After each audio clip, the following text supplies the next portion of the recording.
নমস্কার, তন্দ্রা লিটল ওভেনে আপনাদের সকলকে স্বাগত। সকালে জলখাবারের জন্য আজকে আমি দক্ষিণী স্টাইলে কড়াই পনির করে দেখাবো। এই রান্নাটা করা একদম সহজ, খেতে কিন্তু অসাধারণ লাগে। আর এই রান্নাটা দিয়ে রুটি, লুচি, পরোটা দারুণ জমে যায়। এছাড়াও আপনি এই রান্নাটা দিয়ে ভাত, পোলাও এগুলো খেতে পারবেন। আসুন তাহলে দেখে নিই রেসিপিটা কীভাবে আমি করলাম। কড়াই পনির করার জন্য আমি এখানে কিছু জিনিস নিয়ে নিলাম। সেগুলো হলো, এখানে আছে পনির, বয়েলড আলু, ক্যাপসিকাম, টমেটো, কড়াইশুঁটি, কারি পাতা আর দুটো কাঁচা লঙ্কা। এগুলো দিয়ে আমি রান্নাটা করব। আর এছাড়া যা যা লাগবে সেগুলো আমি বলছি। কড়াতে সর্ষের তেল দিয়ে দিলাম। তেলটা একটু গরম হলে প্রথমে আমি আলুগুলো একটু ভেজে নেব। একটু নুন আর সামান্য একটু হলুদ গুঁড়ো দিয়ে আলুগুলিকে লাল লাল করে ভেজে তুলে নিচ্ছি।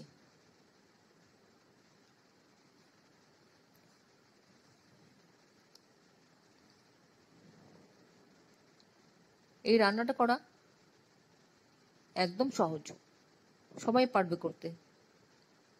আর এই রান্নাটা খেতে কিন্তু অসাধারণ লাগে। আলুগুলি একটু লাল লাল করে ভাজবো, মিডিয়াম ফ্লেমে আমি ভাজছি। মোটামুটি ভাজা হয়ে গেছে, এবার আমি তুলে নিচ্ছি। আলুগুলি তুলে ওই তেলেতেই আমি পনিরগুলো ভেজে নিচ্ছি। পনিরগুলো ভাজার সময় শুধু নুন দেব, হলুদ আর দেব না, কারণ ওই তেলে হলুদ রঙটা এসে গেছে। তাই সেইটুকু হলুদ হলে পনিরগুলো দেখতে সুন্দর লাগবে। বেশি হলুদ দিলে দেখতে অতটা ভালো লাগবে না। পনির আমি খুব বেশিক্ষণ ভাজবো না, একটু উল্টে পাল্টে হালকা লাল লাল হলে আমি পনিরটা তুলে নেব। পনির বেশি ভাজলে পনির ছিবড়ি হয়ে যায়, তাই হালকা করে ভেজে আমি তুলে নিচ্ছি। এবার যেটুকু তেল ছিল তার মধ্যে আমি দিয়ে দিলাম হাফ টিস্পুন সর্ষে, গোটা সর্ষে। আমি এখানে হলুদ সর্ষে ব্যবহার করেছি। আর একটা শুকনো লঙ্কা দিলাম। দিয়ে এবার কারি পাতা দিয়ে দিয়েছি। একটু ঢাকা দিয়ে দিলাম, তা না হলে কারি পাতাটা বড্ড ছিটকোয়। কারি পাতাটা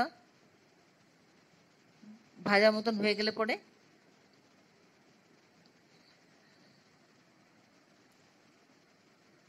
আমি তুলে নিলাম। ঢাকনাটা খুলে নিয়ে এবার ওই তেলেতে আমি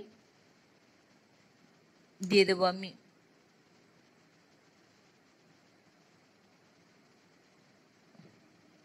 ক্যাপসিকাম। আমি দুটো কাঁচা লঙ্কা আর ক্যাপসিকামটা দিয়ে দিলাম। একটু নরম করে ভাজবো। তার সাথে দিয়ে দিলাম একটু টমেটো। এবার টমেটোটা গলার জন্য আমি এখানে একটু নুন দিয়ে দেব, তাতে ক্যাপসিকামটা আর টমেটোটা তাড়াতাড়ি নরম হয়ে যাবে।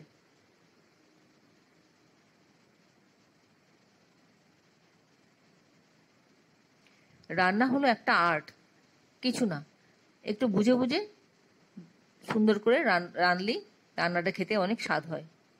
দিয়ে দিলাম কড়াইশুঁটি। রান্না তো সবাই করে, 2-4 দিন খারাপ হবে, তারপর দেখবেন কত সুন্দর রান্না করতে পারছেন। আপনি একজন এক্সপার্ট কুক হয়ে গেলেন, বলা যায় শেফ হয়ে গেলেন। এবার এর মধ্যে দিলাম ধনে গুঁড়ো আর আদা বাটা আর সামান্য একটু জল। সবটা ভালো করে মিশিয়ে নিচ্ছি। হলুদ গুঁড়ো দিলাম, একটু কাশ্মীরি মির্চ দিলাম। সবটা ভালো করে ভাজা ভাজা মতো করে নিচ্ছি। এভাবে একে একে কিছু মশলা আমি দিয়ে যাব। এবার একটু চিনি দিলাম। চিনি যেমন টেস্টটাকে ব্যালেন্স করবে, তেমনি আবার রান্নাটাকে পোড়া লাগাতে দেবে না, ক্যারামেলাইজ হয়ে যাবে। এরপর ভাজা আলু আর পনিরটা এর মধ্যে দিয়ে দেব। পনির আর আলুটা দিয়ে ভালো করে সবটা একসাথে মিশিয়ে নিচ্ছি। খুব সুন্দর একটা গন্ধ বেরোচ্ছে। এবার 2 চা চামচ মতন একটু টক দই দিয়ে দেব। টক দইটা খুব বেশি কিন্তু দেবেন না। দক্ষিণীরা তো একটু তেঁতুল গোলা জল দেয়, কিন্তু আমি দেব না তেঁতুল গোলা জলটা। আপনি চাইলে দিতে পারেন। দইটা দিয়ে ভালো করে মিশিয়ে নিচ্ছি। এবার এরপর আমি এর মধ্যে জল দিয়ে দেব গ্রেভিটার জন্য। আপনারা কে কোথা থেকে আমার এই রেসিপিটা দেখছেন প্লিজ একটু কমেন্ট বক্সে কমেন্ট করবেন, আমার তাহলে খুব ভালো লাগবে। আর নতুন কোনো বন্ধু প্রথমবার আমার চ্যানেলটাকে দেখে থাকলে আপনাকে একটা বিগ হাগ জানাচ্ছি। চ্যানেলটাকে সাবস্ক্রাইব করে নেওয়ার জন্য অনুরোধ রইল। পাশে বেল আইকনটা অ্যাক্টিভেট করে নেবেন, যাতে পরবর্তী আমার সমস্ত রেসিপির নোটিফিকেশন সবার আগে আপনার কাছে এসে পৌঁছয়। আর আপনি যদি ফেসবুক থেকে দেখে থাকেন তাহলে ফলো অপশনটা ক্লিক করবেন আর একটা লাইক দেবেন, তাহলে আপনি আমার সাথে জুড়ে যাবেন। আপনি আমার সাথে জুড়ে গেলে আমার সমস্ত রেসিপি নোটিফিকেশন সবার আগে আপনার কাছে এসে পৌঁছবে। আমি এখানে 1/4 কাপ মতো জল দিয়েছি, খুব বেশি কিন্তু জল দেব না।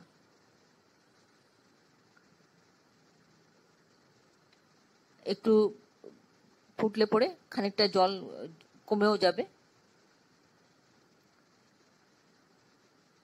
এইভাবে খানিকক্ষণ ফুটতে দেব। এই 1.5 মিনিট মতন, 1.5 থেকে 2 মিনিট মতন ফুটতে দেব মিডিয়াম ফ্লেমে।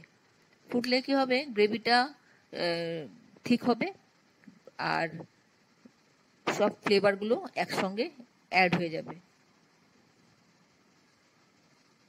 আপনারা যারা এখনো পর্যন্ত আমার চ্যানেলটাকে সাবস্ক্রাইব করেননি, ঝটপট সাবস্ক্রাইব করে নিন। আপনাদেরকে আমাদের মাঝে দেখতে পেলে আমাদের খুব ভালো লাগবে। আপনাদের যদি কোনো প্রশ্ন থাকে আমার এই রেসিপি সম্পর্কে কমেন্টসে জানিয়ে দেবেন, আমি আনসার দিয়ে দেবো। ফুটার খানিকক্ষণ ফুটেছে, এবার এর মধ্যে আমি গরম মশলা দিয়ে দিচ্ছি। এই গরম মশলাটা দিয়ে ভালো করে মিশিয়ে নেব। আমার রান্নাটা কিন্তু মোটামুটি হয়ে আসছে। এতক্ষণ ধৈর্য ধরে আমার এই রেসিপিটা দেখার জন্য আপনাদেরকে অসংখ্য অসংখ্য ধন্যবাদ। আপনারা সকলে ভালো থাকবেন, সুস্থ থাকবেন, ঈশ্বরের কাছে এই কামনা করি। আর এই ধরনের নতুন নতুন রান্না দেখতে আমার চ্যানেলটাকে সাবস্ক্রাইব করে নেবেন, পাশে বেল আইকনটা অ্যাক্টিভেট করে নেবেন, যাতে পরবর্তী আমার সমস্ত রেসিপির নোটিফিকেশন সবার আগে আপনার কাছে এসে পৌঁছয়। আমি 1 মিনিট স্ট্যান্ডিং টাইম দিয়ে প্লেটিং করে নিলাম। আমি এটা সকালবেলায় জলখাবারের জন্য তৈরি করেছি। এই পুরো ডিশটা আমার রেডি হয়ে গেল। এবার আমি সার্ভ করব। আশা করি আপনাদের ভালো লেগেছে আমার এই রেসিপিটা। যদি ভালো লেগে থাকে তাহলে একটা লাইক দেবেন আর বন্ধুদের সাথে অনেক অনেক শেয়ার করবেন। আপনারাও এভাবে একবার করে খেয়ে দেখবেন, আপনাদেরও আশা করি ভালো লাগবে। খেয়ে কেমন লাগলো কমেন্টসে জানাবেন। তাহলে আসি বন্ধু, আবার দেখা হবে। নমস্কার।